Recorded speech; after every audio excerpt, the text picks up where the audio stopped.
好，我是五金少女 Maiden。那今天呢，我想跟大家分享几款100元级的家居地面清洁好物。从今年开始呢，我自己搬出来一个人住了。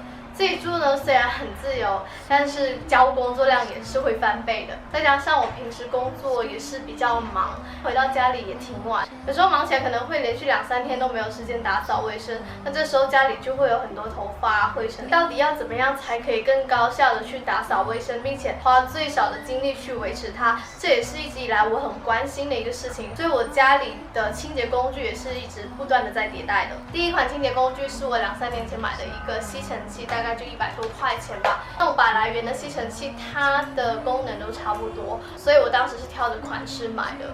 它的吸力还不错，因为当时我住的地方是铺了办公地毯的，基本都是靠它来做清洁。但是它有不好的地方呢，就是吸尘器它的机身都会比较大嘛，床底下、沙发底下这些卫生死角，它会比较难清洁得到。像那种比较便宜的吸尘器呢，通常都带线，用起来也不太方便，而且它噪音是真的很大。假设是合住或者是家里隔音不太好的话，很容易会吵到别人。而且滤网脏了之后呢，就不太好洗。那像我这个款式比较旧了，我想要再买新的滤网也很难买到，所以我现在就不怎么用它了。后来呢，我就买了这种网上蛮火的一个多功能型的静电拖把。它这个拖把头呢是配合一次性纸巾使用，对于我这种懒人来说呢，是一个很吸引的点，因为可以不用脏手嘛。而且它的头呢是可以连接多种工具使用，像刷子啊，还有这个刮水的扫把刷。它的干巾还蛮好用的，可以吸附灰尘跟头发。那它的湿巾相比干巾来说的话，我觉得差了一点，它湿度不太够，所以每次拖地的时候，我总感觉好像拖不太干净。因为它的拖把头跟地面的摩擦力也不是很大，所以每次有特别脏的地方的话，我都要用力的去擦。所以后来我都是连接其他配件使用的频率会高一些。这一个刮水的头我就觉得很好用，因为浴室湿的时候拿它来刮水会刮得非常干净。因为静电拖把拖得不是很干净嘛，所以后来我就买了这种平板拖把。它的抹布呢，在拖地的时候是可以吸附灰尘跟毛发的。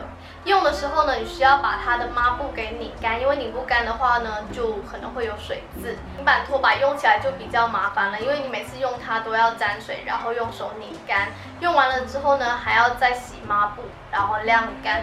所以呢，它就是一个频次低但是清洁力高的深度清洁工具了。但是我还需要一款比较省力又好操作的日常清洁工具。本身我是蛮想要买一个扫地机器人的，但是我觉得扫地机器人对于小户型来说实在是太尴尬了，因为小户型本身空间就不太够用。那如果放了一个扫地机器人的话，空间会更局促。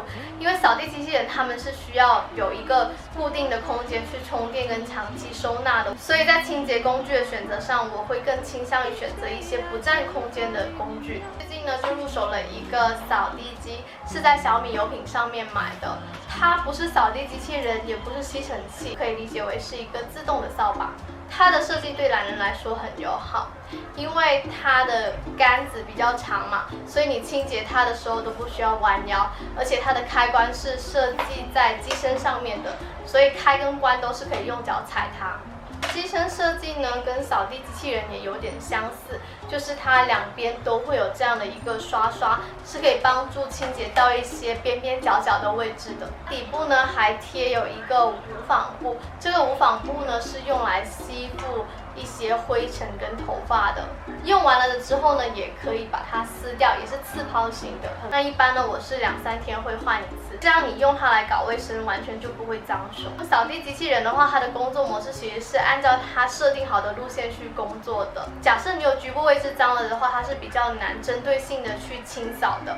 那我觉得扫地机就会很好的弥补到这一点了。有时候家里脏了的话，你就可以顺手拿它来清洁了，这样会很方便。它机身跟杆子也是比较灵活的，所以像是床底啊、沙发底这些死角位置，它都是可以比较容易的伸进去清洁的。扫地机跟吸尘器它的清洁方式还是有一点不一样的，用的时候要稍微大力的往前推一下，那这样它的清洁力会更强。我觉得它最棒的地方呢，是在于它无线的这个功能，因为像吸尘器，如果要做到无线，都是近千的价位，更不要说扫地机器人了。像这一款怡洁无线手持扫地机，它只要149块。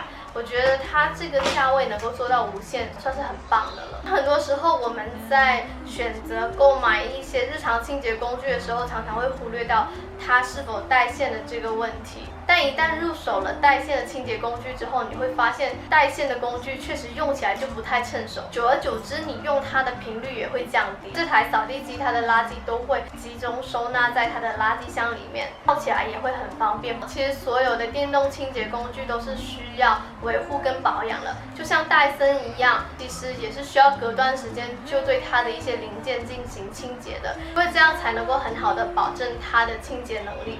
那像这一台扫地机呢，它的维护难度不会很大，只需要在你用完之后呢，及时清理它的垃圾箱，因为垃圾太满的话，其实是会影响到它的清洁能力的。定时用它赠送的清洁工具来清理它的刷子，这样子呢可以让它更好的工作，来保证它的清洁能力。它有2种收纳方式，一种是直接站立式收纳，另外一种呢是将它的机身跟杆子调成180度，直接收纳在一些扫把架上面，这样就可以做到隐藏式的收纳了。而且它的机身跟杆子可以拆开，拆成好几段。那如果搬家的话，也是比较好带走的。讲完这几款100元级别的地面清洁工具之后呢，你会发现其实每一款工具都有它各自的优点跟缺点所在的。其实我们想要保持家里的干净，还是需要不同的工具配合起来使用的。像我现在日常的清洁都是用怡洁这一台扫地机，平时工作日的时候呢，就会时不时开它来做一下地面的清洁。等到周末的时候呢，我再会做一个全屋的深度清洁。而且如果平时地面清洁的比较勤快，到了周末的深度清洁，其实难度也不是很大。平时多去做一些日常的清洁，会比你每一次做深度清洁的难度会更小，而且你也更能够坚持。因为如果你每一次都把那些要清洁的东西囤在一起，等到一次性再做大扫除，其实你要花的精力是非常多的。那这一次的100元级别地面清洁好物就分享到这里了。接下来呢，我还会在我的短视频里面做更多的家居好物分享。那如果你有什么想看的，就在评论区告诉我吧。